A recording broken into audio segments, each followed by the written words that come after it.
নমস্কার বন্ধুরা, পূজা লাইফস্টাইল থেকে আমি পূজা। সামনে পুজো আসছে, তাই রান্নাঘরে কিছু জিনিস দিয়ে ঘরোয়া পদ্ধতিতে কিভাবে স্কিন ডিপ ক্লিনজিং করবেন সেটাই করে দেখাচ্ছি। প্রথমে মুখটাকে ক্লিন করার জন্য দুধ আর গোলাপ জল ইউজ করছি।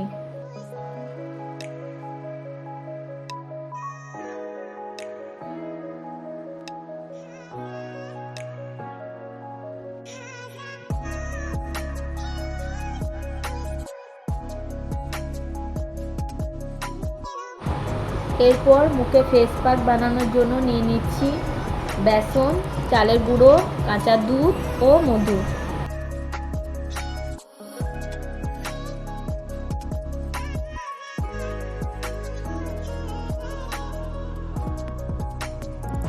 এরপর সব কিছু ভালো করে মিক্সড করে নিলাম, তারপর মুখে ও গলায় অ্যাপ্লাই করে নিলাম।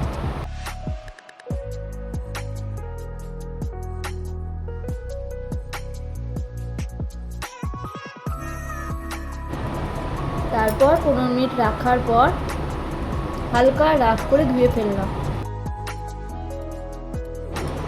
এরপর আমি আমার স্কিন টাইপ অনুযায়ী একটা ময়শ্চারাইজার লাগিয়ে নিলাম। এই ভিডিওটা আপনাদের হেল্পফুল লাগলে অবশ্যই সাপোর্ট করবেন। Thank you.